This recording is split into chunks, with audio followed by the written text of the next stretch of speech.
heute in Österreich ist, um mit uns den Launch einer deutschsprachigen Ausgabe von einer Broschüre, von einem Bericht namens The Tip of the Iceberg, also die Spitze des Eisbergs, zu präsentieren, wo es darum geht, welche Finanzflüsse von den USA, von Russland und von Europa selber in die Europäische Union kommen, um die Rechte von Frauen, die Rechte von LGBTIQ-Personen, schlicht und ergreifend sexuelle und reproduktive Rechte zu unterminieren und zu unterwandern.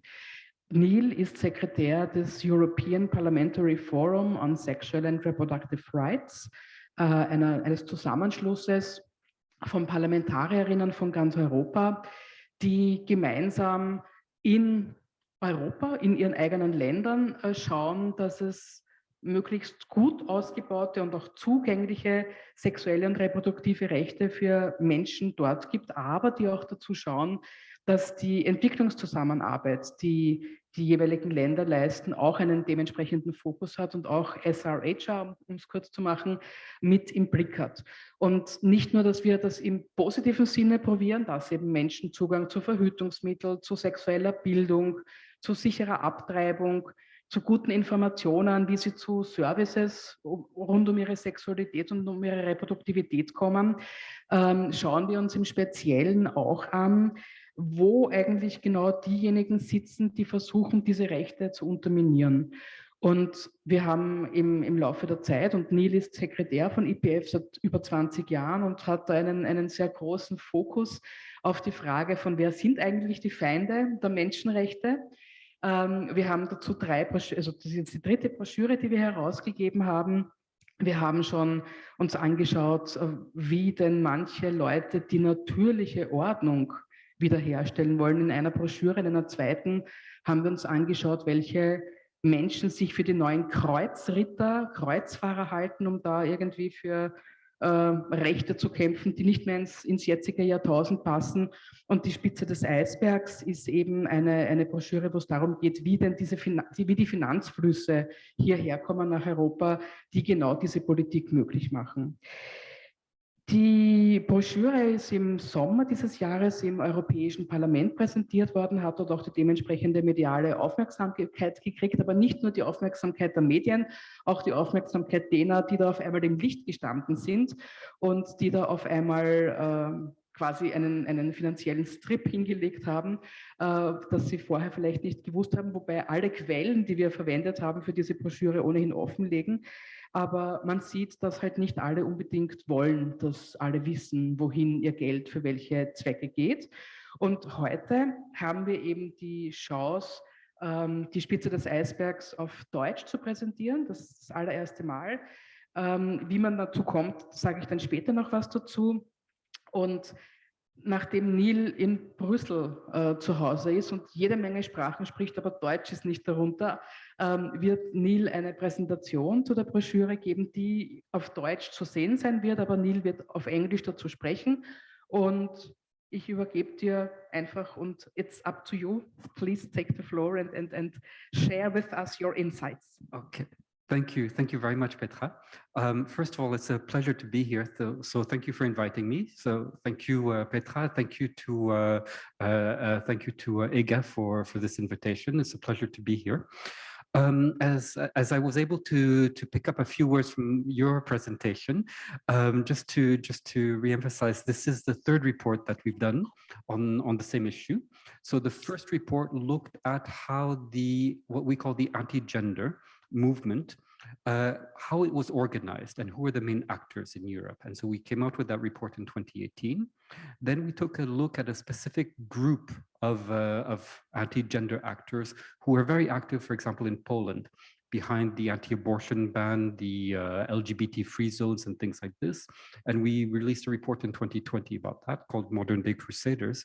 And then after these reports started gaining a bit of traction, a number of questions that were coming from different people like you, from media, from academics, was, well, what about the money behind all of this? Who's funding this? What sums are we talking about? So this is a report which takes a look at the money. And so it tries to provide some answers to this question. So I'll go straight into the report now, and I have a presentation in German, which I will make in English. So give me 3 seconds to adapt to the German. I'll need to decipher it myself with each slide. Next slide, please. So first, a little bit about the methodology and the contents. So just so that everyone understands where these numbers come from, what we did is we identified over 120 anti-gender organizations active in the European continent. And then we did something very basic. We tracked down whatever financial information we could find about these organizations. And out of 120, we found information for 54 of them. And then we consolidated all of this, and we took a look at the years 2009 to 2018. Like this, we have a good 10-year period. And then from their financial document, then we took a look at who is on their board. Okay, like this, it can tell us some other things. And so then, this was the basic methodology, very, very straightforward. Basic, anyone can replicate it. And then based on this information, we were able to identify 3 things. First is the geographic origin of most of this funding, which is what we call the tip of the iceberg. But then, as the name tip of the iceberg suggests, there's a hidden part of the iceberg. So then we took a look at the hidden part of the iceberg, which is specifically, how do these organizations generate funding? So there's a how much money and where does it come from? And then how do they get the money? How do they resource mobilize? And then we end with a few case studies. Next slide. So first, in terms of overall money, over this 10-year period, we were able to identify that there's at least $700 million going into anti-gender activism in the European continent. This 700 million comes from 54 organizations, which are broken down into NGOs, foundations, religious organizations, and even some political parties, and 3 main geographic sources: USA. So we always suspected that the American anti-choice, anti-LGBT organizations were present, but now we know how much. Out of 700 million, 81 million comes from the United States. So it's a lot, but it's not the majority. Then Russian Federation, 188 million, and then 437 million comes from Europe itself. So most of this anti-gender, anti-human rights mobilization, the funding comes from this continent. And that's something important to keep in mind. And over a 10-year period, what we see is that the funding has increased by a factor of 4.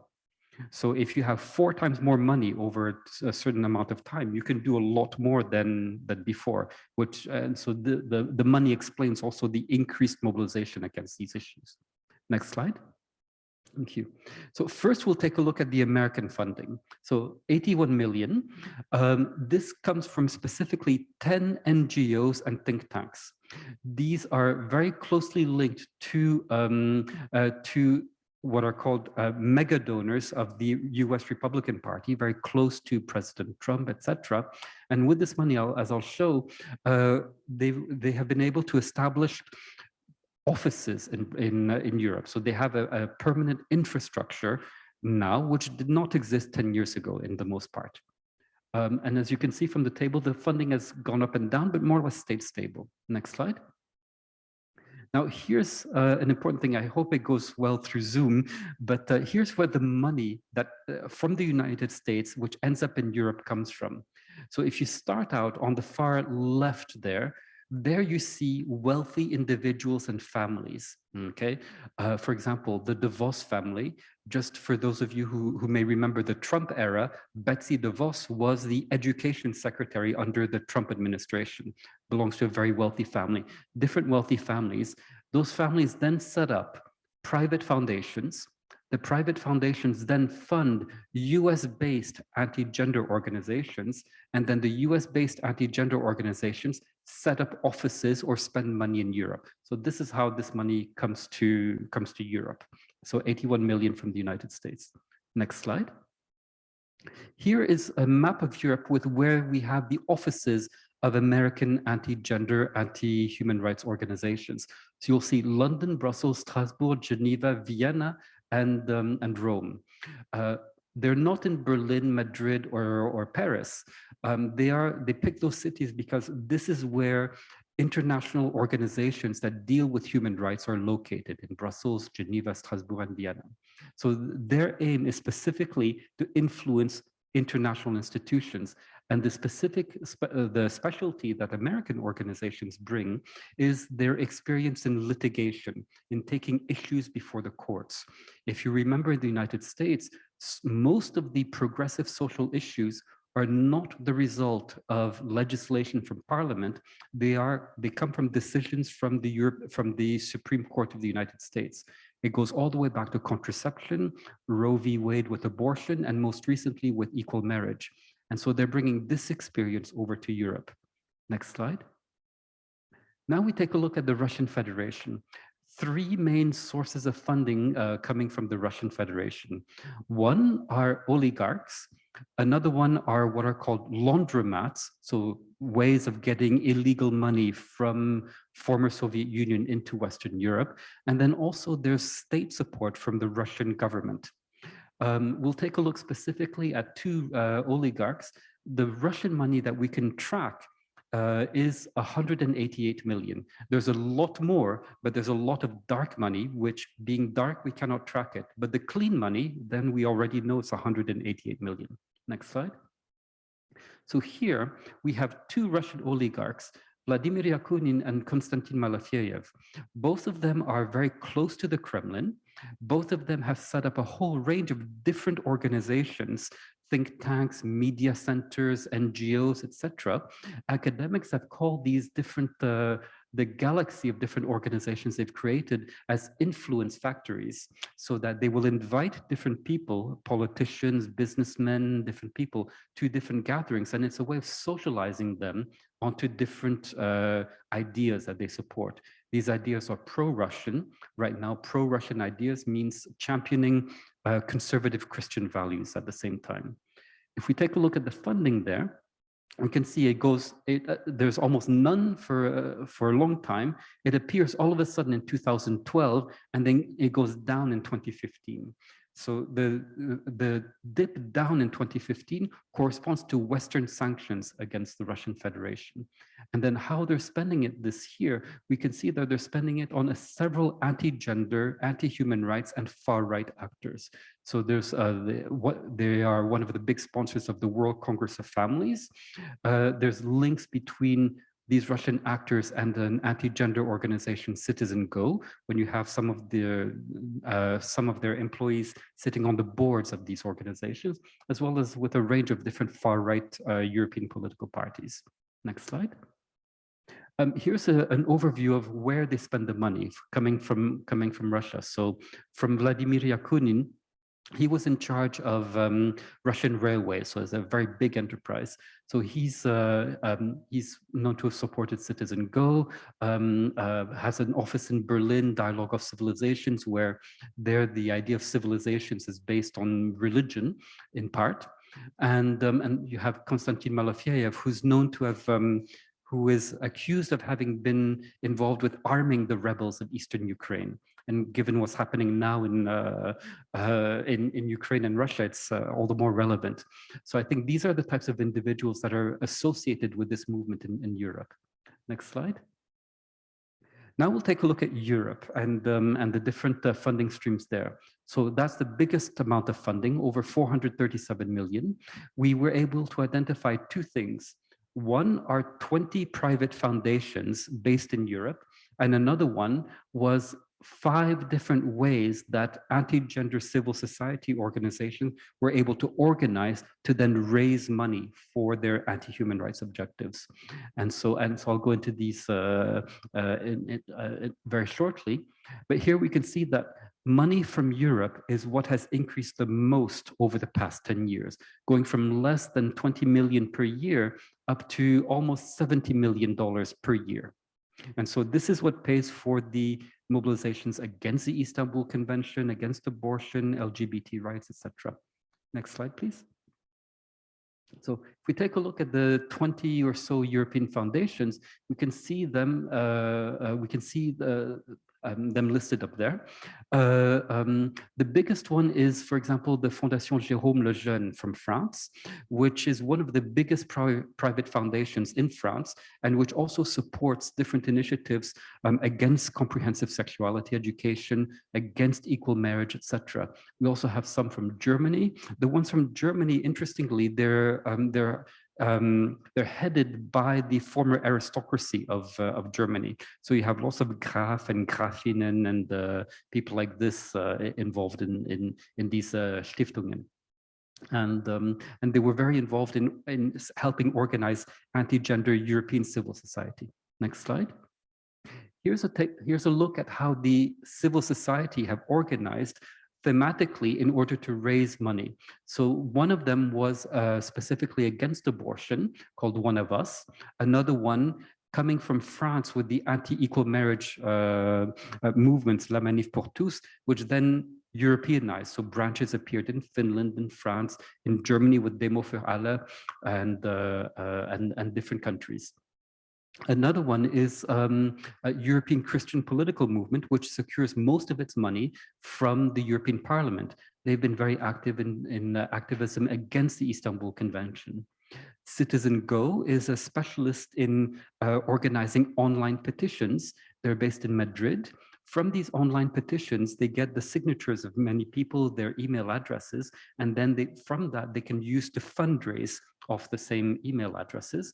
And now this organization was also very involved in with the far-right political party Vox in Spain.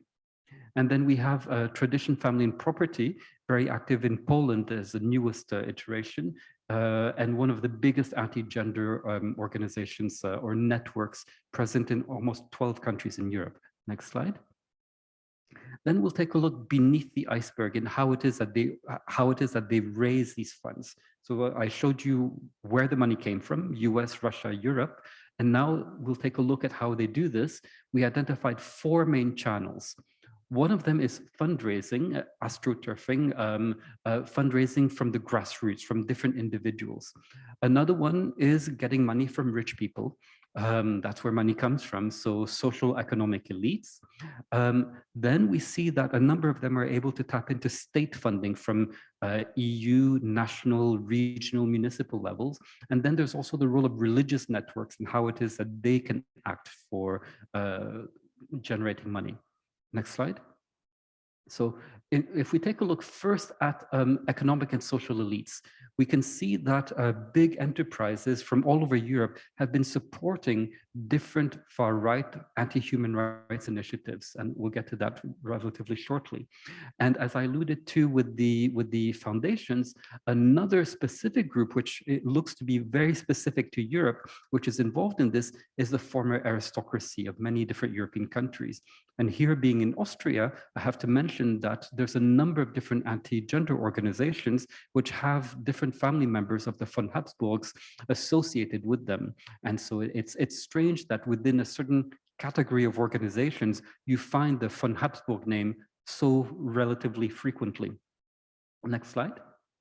So here's an overview of some of the big names of corporations which have been associated with funding anti-human rights, anti-gender, and far-right political parties. So any of you who have been to Spain, you've probably been into this department store called El Corte Inglés.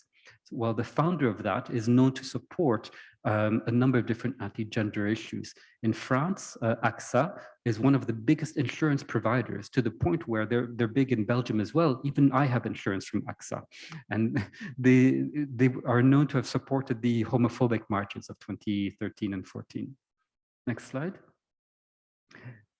Here is how it is that they secure funding from the state. We were able to identify 5 ways that they go for state funding. In a certain number of countries, what they do is ask for funding from different public authorities to provide biased information to women seeking counseling on abortion. So they create fake clinics, fake hotlines, and things like this. And then the aim is to dissuade women from accessing abortion services. Another way is that of indoctrinating children, where they come up with school curricula which do not talk at all about sexuality or anything like this, And then they promote other concepts such as human dignity, etc. But so adolescents are being taught how to grow up without having any notion of human sexuality. Another way is for some of these anti-gender actors to band together across different national borders, create a federation, and then apply for funding as a European level political party. We've had 3 such examples of this in the past 10 years. And another one is to become an echo chamber of an illiberal government. So we have the problem in Poland and Hungary. There's a whole range of new civil society organizations which have emerged in those 2 countries. They get funding, a lot of funding from their governments, and then they echo back anti-democratic, anti-human rights issues. And then in some cases, we even have the state in spending its own resources in engaging in state diplomacy on these issues. So that, for example, Hungary organizes a big international summit on demography every now and then, every couple of years. Part of the solutions to demographic decline would be to restrict access to abortion, to not promote LGBT issues, etc. Next slide. And yes, and then here, maybe I'll just end here with 5 components of the new of what this funding has been able to generate, and I think that should be my last slide. One of them is a whole new set of international European-wide coalitions which look at specific issues, abortion or LGBT or social media, etc.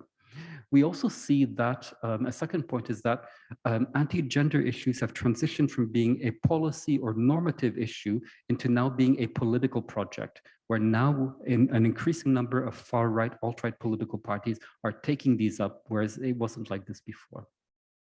We can see that they've created their own alternative social media platforms. We can see that they have a professionalized presence to do lobbying and litigation in the European Union, which is new as of 10 years ago. And we can see that they've been able to infiltrate and enter politics at almost every level, whether it's national, European, EU, Council of Europe, and even local levels. So these are the 5 main things that this funding has been able to generate. Next slide, and I think that's done. Yep. So thank you very much.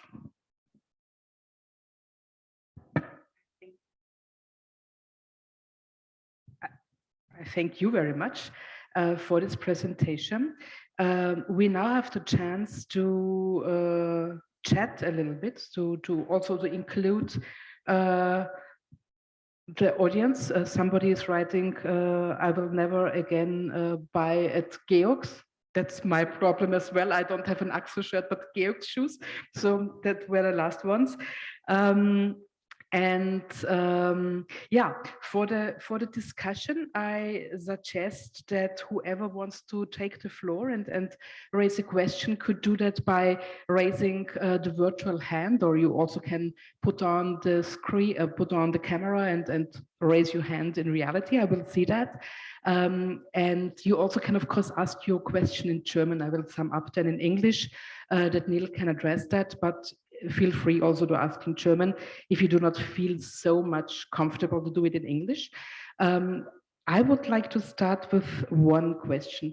When you often say follow the money to find where the illegal things are happening, and you mentioned the Habsburgs, and I also know that Turn and Taxis is another Graf and Gräfin and whatever in Germany, and as I know that there are also participants from Germany today, I would like to ask how is Austria, or how is Austrian systems or families also linked to this whole issue, and what role in general does Austria and Germany play as a maybe hubs of whomever is active in this field of anti-gender, anti-choice, anti-LGBTIQ rights?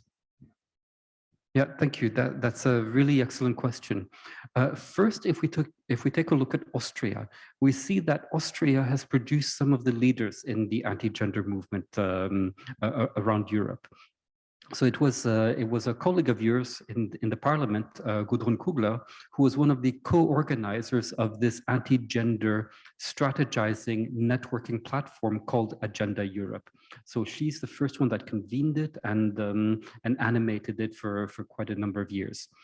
In terms of other Austrian actors, we can see, for example, Cardinal Schönborn,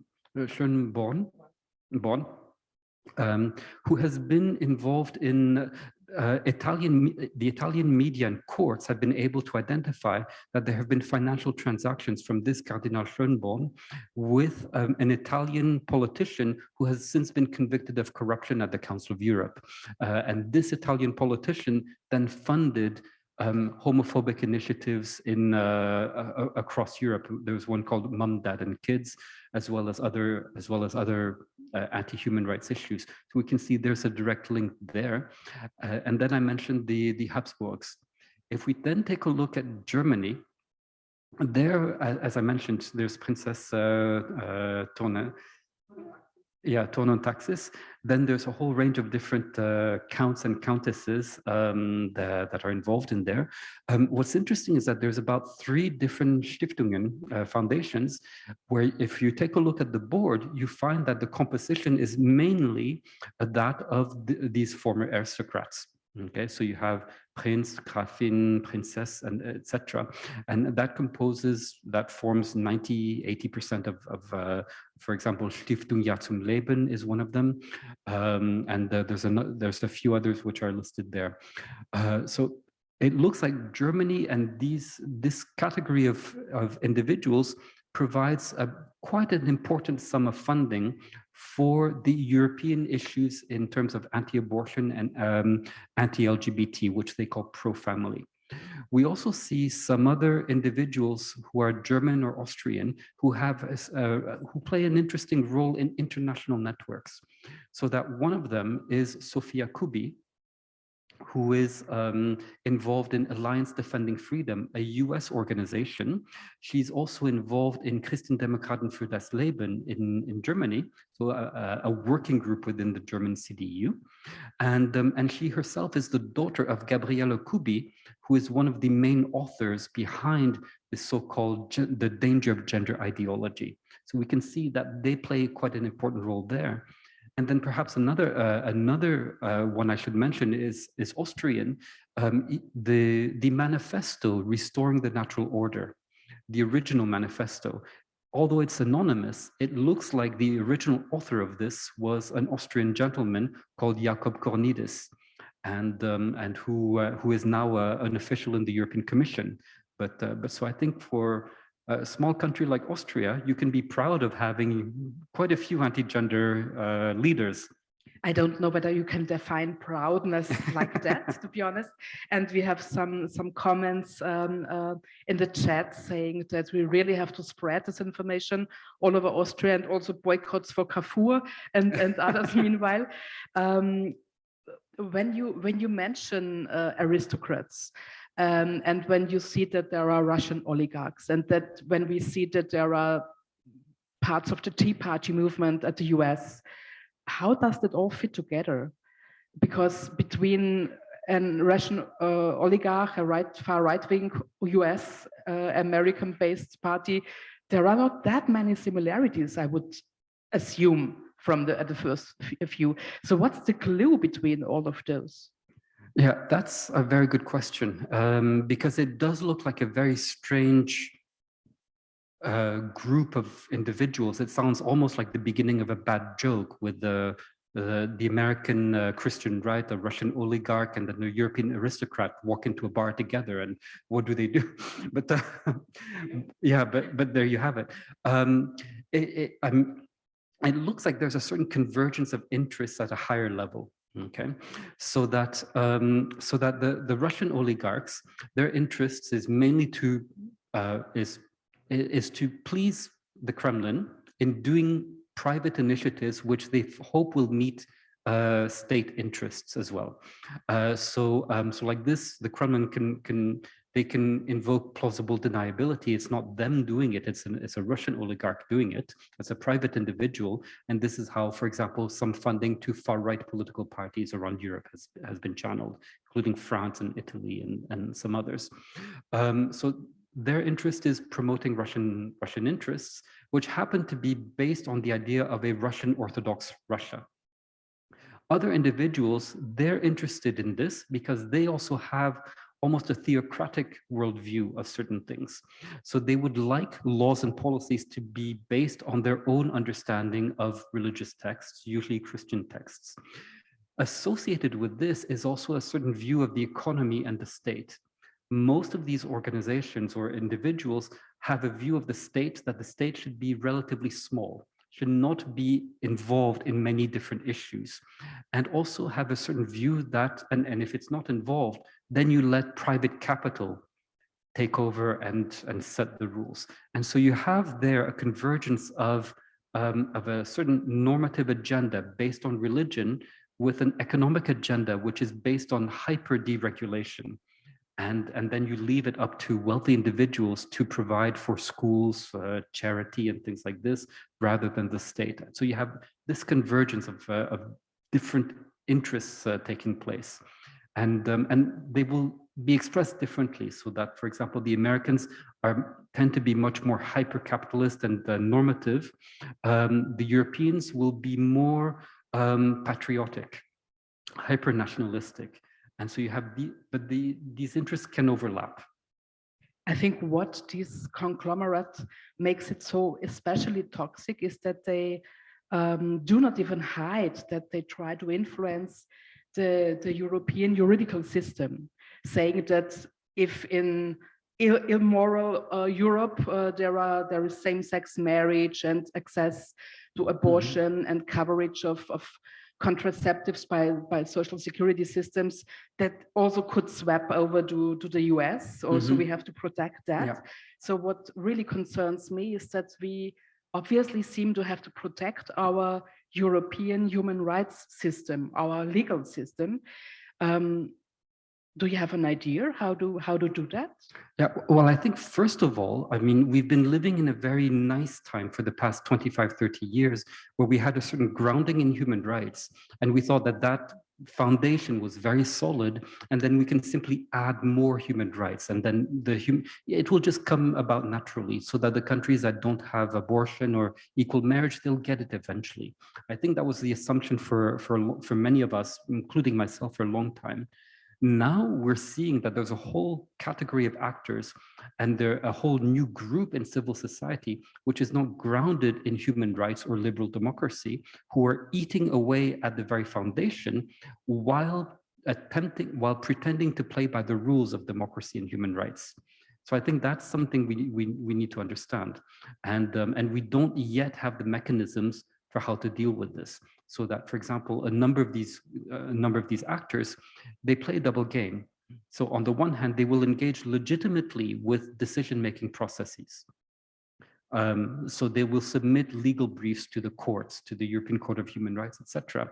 But then separately, they will undertake activities which undermine the legitimacy of the whole court. So that one of these American groups, what they did was they engaged legitimacy, filing briefs legitimately, filing briefs at the European Court of Human Rights. But then separately, they came out with a whole report where they claimed that over half the judges of the European Court of Human Rights are agents of Soros, because they have defended human rights issues.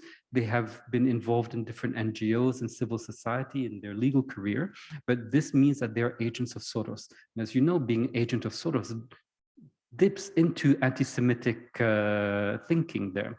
And so they do the two in parallel. I once more would like to invite the audience. If you would like to raise any questions, please raise your hand or let me know however you would like to raise a question. You also can do it in German, because you mentioned that the influence on what judges are elected for the European Court of Human Rights. Recently, I happen to be in the committee that hears and suggests what judges should be appointed to the European Court of Human Rights. And we had a case of a country which I'm not allowed to tell you which country it was, because it's all in camera. But there happened to be rumors when it came to decide about a new judge for this country at the Parliamentary Assembly, that a liberal colleague of mine, who is a progressive liberal, told me, oh, we cannot vote for that judge because she is influenced by NGOs. And that came from Ordo Juris, this information, as an NGO, or what I would say an unsocial organization, or the dark side of civil society. So I think the first step obviously should be to inform politicians, but not only politicians, everybody, who are those organizations and what agenda they have and why they do that. Is that an easy task? Well, at least it's something that works, because something that we found is that these organizations really fear the light of day. So that we know that as a result of the report that we did in 2018, basically they were unmasked. Within a few months of that report, we saw that one anti-gender network had been disbanded, another one had left Brussels, and now we see that they're not as active in the EU and Council of Europe as much as they were before 2018. Basically, they had been uncovered, and they couldn't go about their work as they used to. So that really works. A second point is that politicians and officials need to not be as naive as they are, because now when someone comes up saying, I work for an NGO, and all these organizations, they have nice names. They're not the coalition anti-human rights of, I mean, they have nice religious freedom, pro-family, pro-life. Yeah, exactly. So what needs to happen is that politicians, officials need to do some background research before they engage with them, before they meet with them. A lot of these organizations, there's a lot written about them. Now we have one organization which is considered in the United States as a hate group because they promote gay conversion therapy. They were denied participatory status at the Council of Europe, and the Council of Europe stated that that's because this organization does not adhere to the values of human rights and democracy of the institution. So this happened, but they're still allowed to submit legal briefs to the European Court of Human Rights. So how is this happening? And to me, it suggests it's a failure of us, that our system was based on the idea that civil society means grounded in human rights and democracy. The individual civil society will simply work in their little corner of things, but they have the foundation. And we weren't prepared for a whole category of what some academics call uncivil society, which is working to undermine all of this. That's one of my learnings, so one of my takeaways from this report, to really try to find out how that can be, that an organization that is not accepted at the Council of Europe as a civil society organization still is able to deliver a piece of their opinion of their legal opinion to the court. So there is some incoherence which I really cannot understand, and I will follow up with that. And what I haven't mentioned at my own introduction, that I also happen to be the president of the European Parliamentary Forum on sexual and reproductive rights.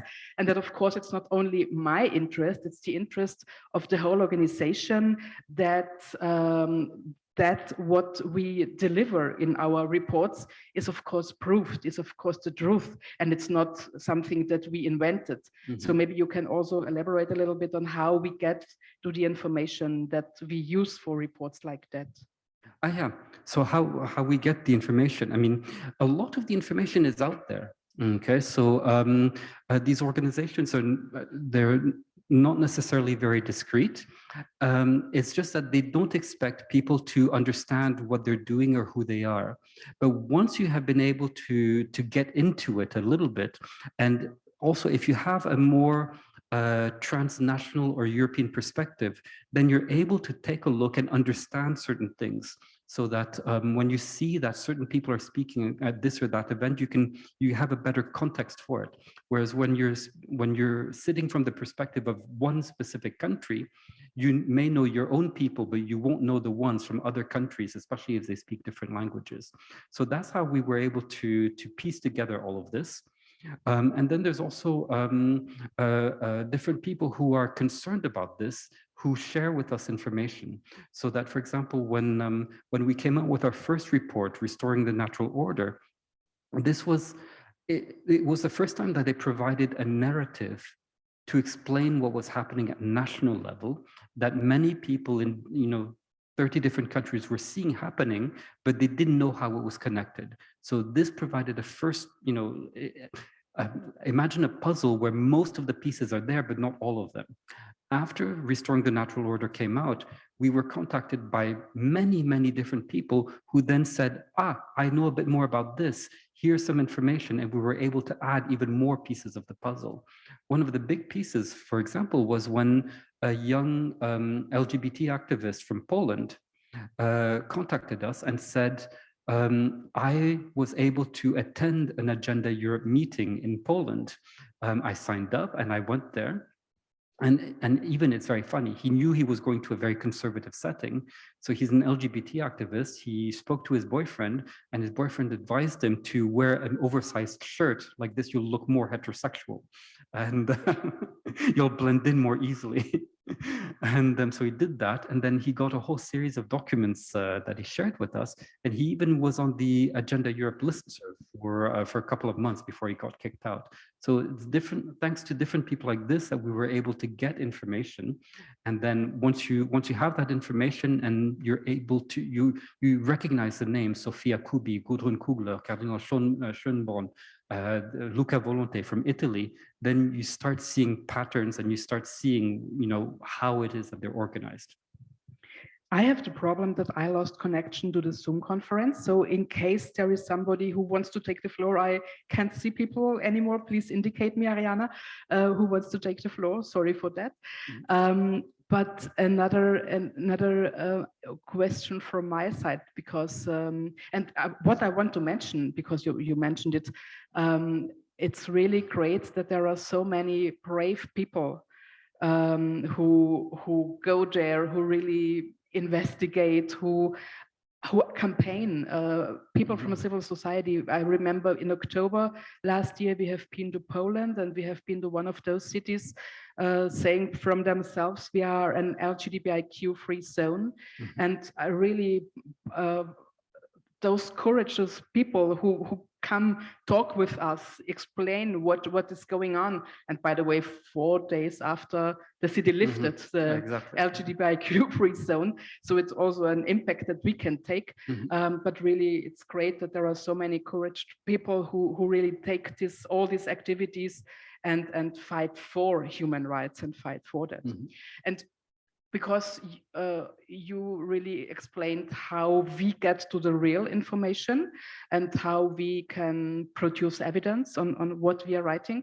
I want to tell a brief story about when I wrote a report at the Council of Europe on access to modern contraceptives. There was a side event of a conservative Ukrainian MP at the Council of Europe arguing, for instance, that using contraceptives that are based on hormones are very, very dangerous for the whole environment, because women who take these contraceptives spoil all the water, and so we will all die because of women do not get children anymore, and the water is poisoned because of us who are taking contraceptives.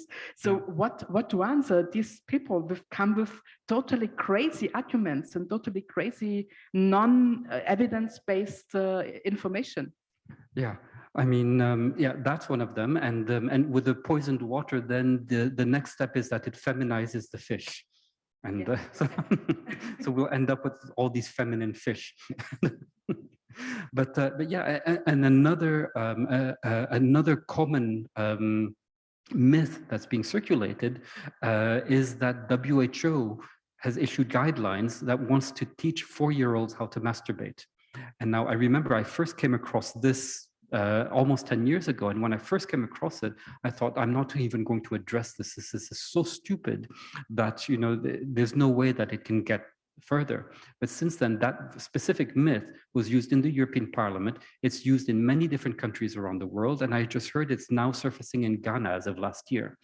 So I think with this, what we need to do is really confront the myths head on, as stupid and as surreal as they may sound. And also then question where it is that question the legitimacy of the people who are saying these things. your conservative group, I think it was European Center for Law and Justice that did this in Strasbourg. It's very interesting that now they're concerned about the environment, because they don't quite have a track record of being concerned in this area.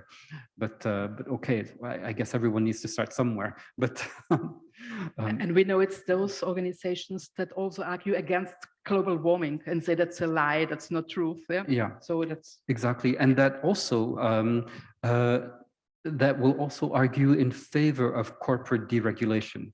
So that they may not deny global warming. Some of them will, some of them won't, but many of them will be against obligations on companies to be greener. And so that's one thing many of them will have in common. This is this hyper-capitalistic agenda that I mentioned. Yeah, I see a hand risen by Jutta, and ask Ariana to give Jutta the floor because no connection anymore. Thank you very much. Can you hear me? I don't know how to. Thank you, Jutta. We try to listen to you. Thank you very much. Can you hear me? Yeah, we can hear you. Okay, thank you. I wanted to ask, so I guess that when organizations are admitted to collaborate or have an advisory status within the European Union, the different bodies of the European Union, there's a kind of due diligence that is done up front. And I assume that those due diligence guidelines might be outdated or not adapted anymore to these new realities. And I wanted to ask if you know how these guidelines could possibly or potentially be reassessed to include, you know, a background check on their motivations, yeah, their other activities. And then the second question would be if there are any statistics on the agendas of those civil society organizations, quote, what agendas do they have and how, like what they're driven by? Are they driven by, do they want to install paternalism because of economic interests, or is it really to an ideological thing? Do you have any statistics about that? Thank you. Okay, thank you. That's a great question. In relation to the, I think there's a small echo. Yeah. Okay, I think that will resolve it. Yeah, in relation to the criteria for engagement with civil society organizations, you're right to say that they're outdated. They're based on an assumption of what civil society is, which is no longer accurate now. It looks like the awareness that this is a problem is shared very differently across different decision makers. When I take a look, I see that members of parliament and politicians, they seem to be more aware of this, but officials who work in institutions are much less aware of this, and therefore they don't know how to deal with this. There's a challenge with accreditation. There's also a challenge with different ways of engagement, so that, for example, there were 2 European citizens initiatives, which one was against abortion, one of them was against LGBT rights. They were very legally flawed, but because they met the technical criteria for submission, so that there's a legal basis, check, it's submitted by an organization which is registered here, check, etc., then they were able to go ahead with their citizens' initiatives, even though legally they went against the principles of EU law. So there needs to be a more substantive evaluation of different ways that civil society engages. At the same time, bearing in mind that from the anti-gender actors, we need to recognize that some of them are entirely democratic, are rooted in human rights. They just have a different perspective, but some of them are equally not rooted in human rights or democracy, and those are problematic. So we need to make sure that whatever criteria we devise, it's not based on the idea that it's because we don't like what they say, It's because they're not grounded in the same human rights and democracy that we are. And then I'm afraid, Jutta, what was the second part of your question? Or do you remember? No, Jutta, could you, I was really overwhelmed of my technical Sure, issues. Jutta, could you ask the second question as well? Yes, I think, sure. I think the statistics about their agendas. Yeah. Exactly. No, there's Thank no you. such statistics yet. But what we can see is it's by anti-gender, it's a wide range of different organizations. Typically, scholars now have identified that anti-gender organizations, it's a new category of civil society organizations, and which are characterized by a certain number of key features. One is their activism in 5 key areas. One is against sexual reproductive health and rights. So that's, we know it's the old pro-life organizations. Another one is a more recent, but still well-established pro-family, anti-LGBT organizations. A new one that's emerged is against gender. So against the Istanbul Convention for gender on violence against women, against gender-based violence laws, against gender studies, against gender anything with the word gender can provoke an allergic reaction with these organizations. A fourth category, which is one we often overlook, is activism against children's rights. And specifically, activism to make sure that the state is restricted in being able to intervene in favor of the best interests of the child. So there we see there's a convergence with paternal rights. It manifests itself also into attempts to restrict divorce in a certain number of countries where divorce would be contingent upon sharing custody of the child, not taking into account histories of violence. And then a fifth area is that of religious freedom, and specifically elevating the idea of religious freedom as a form of human right above other human rights. So my religious freedom to be a Christian is more important than your freedom to access abortion, to have an equal marriage with a person of the same sex or something like this. So we see that, that also taking place. How they are, but it's a fluid type of movement. I mean, some organizations will be involved in several of these different areas. Some of them will specialize in specific areas as well. But it's a bit like any civil society organization. You take a look at the progressives, the women's rights will be involved in more of these areas, the LGBT, SRHR. There's convergences, but there's also differences. We see exactly the same type of thing on the other side. Maybe to give you an imagination of what that means in reality is children's rights. Mm-hmm. I remember the case of a Norwegian family who applied for asylum in Poland because they were not allowed to beat their children in Norway. Mm-hmm. But they wanted to beat their children, so they not only applied for, but also got asylum for that reason in Poland. So yeah, that's how far we have come. Yeah. And on that specific case, the legal counsel for the family who got asylum in Poland was this organization called Ordo Juris. And Ordo Juris, they were involved in this specific case. It's lawyers from Ordo Juris who drafted the 2016 abortion ban draft law, who drafted the LGBT free zones, who came up with a law called Stop Pedophilia, which was equating comprehensive sexuality education in schools with promoting pedophilia.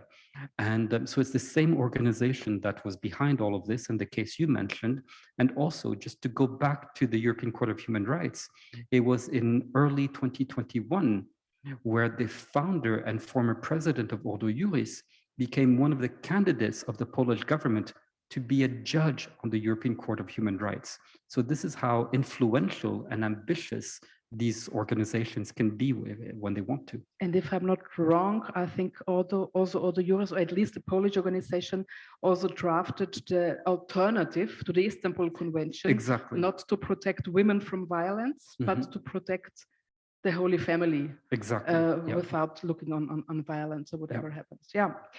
So as I do not see anybody else from the audience want to take the floor, I maybe ask a very last question to you. all these attacks are not only directed against the human rights according sexual and reproductive rights and access to whatever cancellation or abortion or modern contraceptives, evidence-based sexuality education, things like that. They are at the very last consequence also to attack our democracy, attack rule of law, attack what are the inner values of a Europe which we, as you rightfully said, witnessed the last 25 years and maybe now could go to another direction. So what is your advice? How shall we, both as politicians, but also as members, active members of civil society, act in face of this danger? Yeah, I think the first thing is to take stock of the problem. As you've just done, this is not just the same old anti-abortion movement that's been around for 30, 40 years. We're dealing with something very new, and it has much bigger ambitions. So I think, and really the change is not just policy changes on specific laws, it is really eroding democracy, rule of law, human rights. So that's one first realization.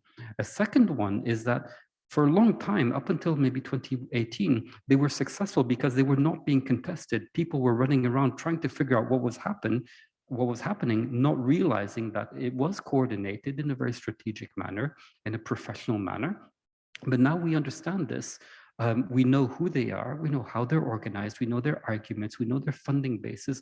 This allows us to organize a counter strategy. And what we see now, and this is, we see them reacting to this, they're now on the defensive. So I think we need to continue with this. And then hopefully, for example, with tip of the iceberg, looking at funding, we can organize our own strategies going after the funding. If we suspect that state funding is going to these actors, going to a crisis pregnancy counseling, we can challenge that. If we see that our big companies, AXA, Geox, or whatever, are supporting these ones, we can organize accountability campaigns. We can do all of these things. Now we're starting to have more tools in order to organize, and I think that's what we need to do. And it's also to answer to one of Juta's question, it's a question of ideology we are facing, and where we have to have a counter stance from an enlightened point of view. So that's what we have to do, and that's what we will continue to do. So thank you all very much for watching, for mingling. What you can do if you want to get the German issue of the tip of the iceberg, you can go to the homepage of EGA by tomorrow morning, or you can go to the homepage, to the website of EPF, which is epfweb.org. If you Google Spitze des Eisbergs or tip of the iceberg on the two respective websites, you can find them from tomorrow. And those who have not the opportunity to do so and who are watching us today also can write an email to Ariana, which you already know from getting the link of today, and she will send you a printed copy from the German tip of the iceberg, which hopefully is interesting for you as it is for me. And thank you very much. Thanks to the author who brought together all this information and shared all your insights with us tonight. It was great having you here. Thank you very much, Neil. Thank you all. Entschuldigung, da ist noch eine Frage. Posted, and EGA is doing a lot of very Es sind noch Fragen, bitte. Kann das noch beantwortet werden? Events, and you can sign in at our webpage as well to receive the newsletter and be informed of all the events we are doing. Hopefully, können bitte die Fragen noch beantwortet virtually werden? Only, but in real life again. Thanks a lot. Thanks to all of you. Ariana would like to say something. In the chat, there is something which I will try to find out.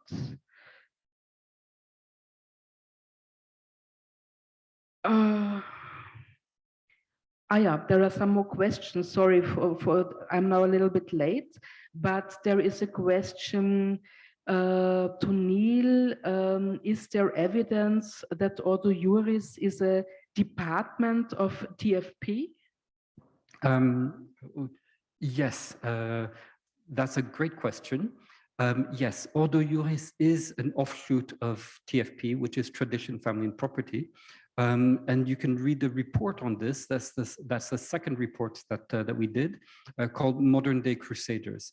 I don't think we have that in German, but it's available in English on the epf.org website. And there is another question, whether you happen to know what exactly happens with the money at the account of Nove Terre Foundation. What is it used for? Yes, so for that, the money to the Novatere Foundation, that's Luca Volonté, the corrupt Italian politician from the Council of Europe, that's one of the classic examples of a laundromat. We know that different people put in money into the laundromat. So actors from Azerbaijan, Cardinal Schönborn, Citizen Go, etc., went to Novatere, headed by Luca Volonté. In return for this money, he would fix votes in the Council of Europe, especially in relation to Azerbaijan. And then he got some nice money from this, and then he would spend it. He was a nice man. He didn't keep it for personal enrichment, so he spent it on different issues. So he spent it for the Spanish Citizen Go. He's on the board of that organization. He spent it with this Irish organization called Iona Institute, which was one of the main conservative organizations arguing against the right to abortion and equal marriage in the two referendum that country had. He was also sending money to the Dignitatis Humanae Institute. If you remember a few years ago, before the last European elections, there was a big concern that this institute was going to train a whole new generation of far-right, alt-right politicians, and the patron of that institute was Steve Bannon. So we know that money has been going from Azerbaijan, different actors, to Luca Volonté, Novatere, and then to these organizations. But there's a whole diagram in Tip of the Iceberg which explains how this money flows. There are two more questions we haven't tackled so far. Do we have any information of what's the motivation of large donor organizations like AXA or other private companies? Why do they support anti-gender movements? Yeah. In a number of cases, it's the personal motivation of the founders or of the heads of those organizations. So that so there we need to deal with different motivations based on individual personalities. So that for example, with AXA, Claude Bébéard, the head of AXA, is known to be very firmly Catholic in a French Catholic setting.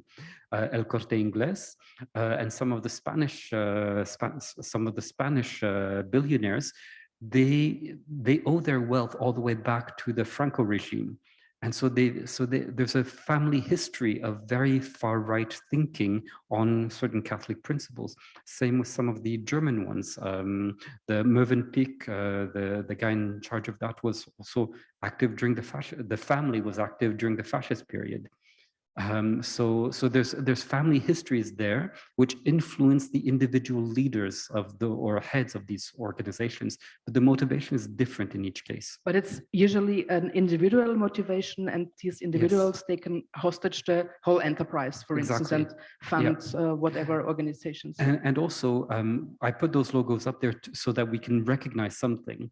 It's not necessarily the company as such who may have donated or funded, but as head of that company, it provides us with something to understand. Or the foundation or whatever organization of that. And the last question I saw, is there a department of Citizen Go also in Austria? Affiliate? Yeah, Citizen Go is active in German.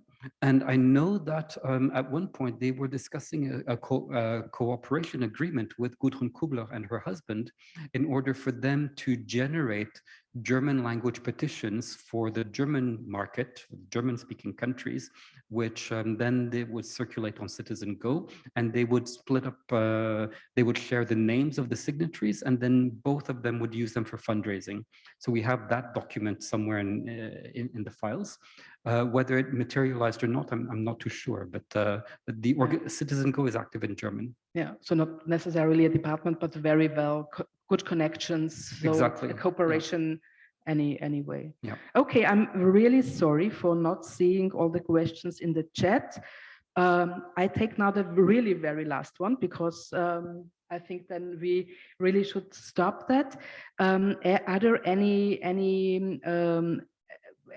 you know about the funding of those fathers who are complaining that they are deprived of their rights to see their children, which is the fathers' rights movement in Austria? I don't know whether it's internationally the same. Yeah. I know they're well linked with the Italian ones.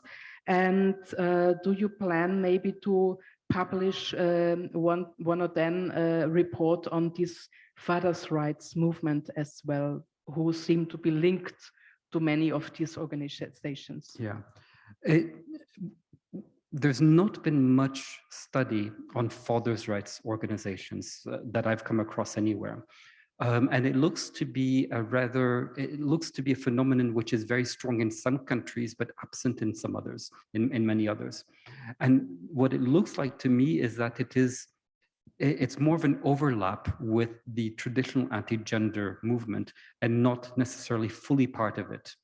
And it looks like, and to me, it resembles a bit also the anti-trans movement, where it looks like there's a certain amount of it which are individuals who feel disgruntled. Some of them may have a legitimate reason, some of them may not, or they may feel that whatever reason it is very legitimate for them. So you have these actors in the fathers' rights and the anti-gender. And it looks like a number of them are being co-opted or manipulated by the bigger anti-gender organizations because they can find useful allies there. And these groups or individuals are usually very isolated. And all of a sudden they may have a big ally with powerful pockets who legitimizes them and can give them access to certain things that they can't all by themselves, such as advice on how to take issues to court. They can get free legal advice and things like this. And I think that that's what's happening. So it has to be investigated still. Yes. And maybe, who knows, there could be a fourth or whatever report on this topic or another.